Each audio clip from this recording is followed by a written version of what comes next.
qui s'appelle Be-Us, le réseau qui bouge. Donc nous nous sommes intéressés à la problématique suivante, comment réduire les inégalités liées à la mobilité. Donc on est parti d'un constat en Gironde. Aujourd'hui, seuls 6% des communes girondines sont desservies par le réseau de transport en commun Transgironde, ce qui est extrêmement peu, et ça délaisse beaucoup de personnes. De plus, avec le problème lié à l'accès à l'emploi, notamment dû à la mobilité, nous avons cherché à trouver une solution à cela. Et pour cela, on a créé une application donc, qui peut se mettre sur différents smartphones, sur des tablettes et sur Internet. Cette application permettra de calculer les différents flux de mobilité que chaque individu aura.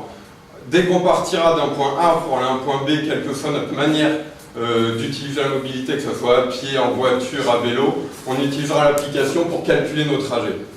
Cela nous permettra de faire une cartographie, qu'on pourra vérifier par satellite, une cartographie de tous nos trajets quotidiens et tous nos trajets utilitaires.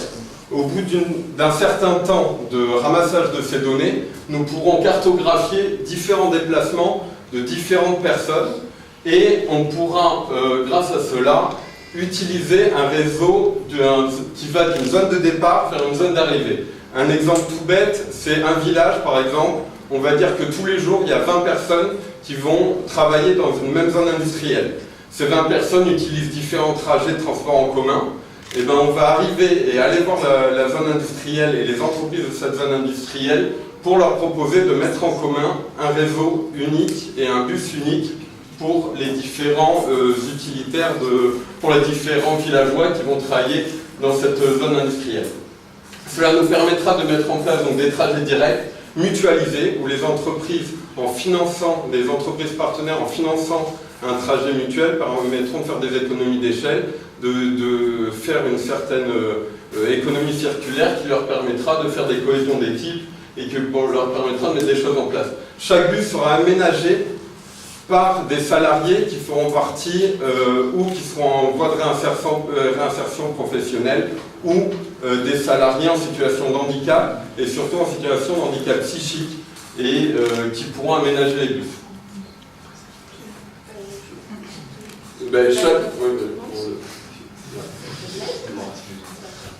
Et donc chaque bus aura un objectif. On pourra, avec un trajet, ou aller faire les courses, ou aller à l'usine, ou par exemple aller faire certains loisirs. Aller à l'usine, c'est qu'il y a un vide, mais on peut faire autre chose qu'aller à l'usine, bien sûr, au travail en général. Et chaque trajet sera mutualisé. Et il faut bien comprendre que ça sera financé par les entreprises ou par exemple, les centres commerciaux pour leur amener des clients. Il faut penser un peu à la démocratie participative à ce niveau-là. Et donc, pour les utilitaires, chaque trajet sera gratuit et mis à la disposition.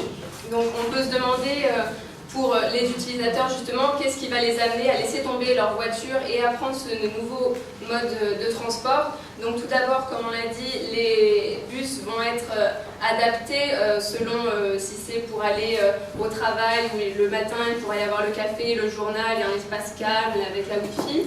Ou si c'est pour, par exemple, des sorties plus de loisirs avec une ambiance plus conviviale. D'autant plus qu'il faut vraiment souligner que c'est un transport gratuit, donc évidemment, entre le prix de l'essence et la voiture, ce n'est absolument pas négligeable. Donc évidemment, il y a tout le côté environnemental qui est derrière cela, donc éviter que les individus prennent leur voiture individuellement. Merci de votre écoute.